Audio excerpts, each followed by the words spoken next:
নমস্কার, সবাই কেমন আছেন? আশা করি ভালো আছেন। আজকে কি রান্না করলাম চলুন দেখাই।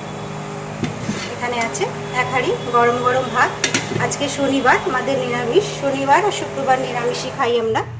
এখানে আছে কাঁচা মুগ ডাল রান্না করে নিয়েছি, একটু ঘি দিয়ে দিয়েছি ওপর থেকে। কাঁচা মুগ ডাল রান্না করেছি, ফোড়নে দিয়েছি তেজপাতা ফোড়ন, জিরে ফোড়ন, একটা শুকনো লঙ্কা ছিঁড়ে দিয়েছি, নুন হলুদ দিয়েছি, নামানোর সময় একটু মিষ্টি দিয়েছি আর ঘি দিয়েছি। এখানে রান্না করে নিয়েছি 5 মিশালি তরকারি। দেখুন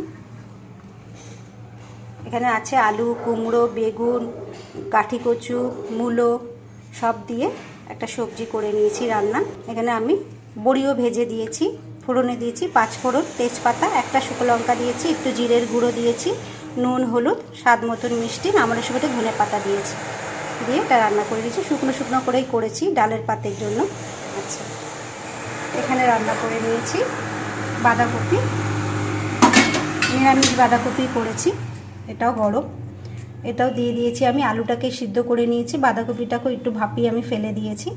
এখানে ফোড়নে দিয়েছি তেজপাতা ফোড়ন, জিরে ফোড়ন দিয়েছি, আদা বাটা দিয়েছি, জিরের গুঁড়ো দিয়েছি, নুন হলুদ, অল্প একটু শুকনো লঙ্কার গুঁড়ো দিয়েছি, একটু কাঁচা লঙ্কাও দিয়েছি, একটা টমেটো দিয়েছি, নামানোর সময় দিয়েছি একটু মিষ্টি, ঘি, গরম মশলা দিয়ে বাঁধাকপি করে নিয়েছি।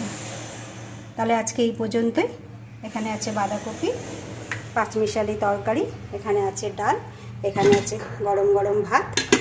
ব্যাস, সবাই ভালো থাকবেন, সুস্থ থাকবেন।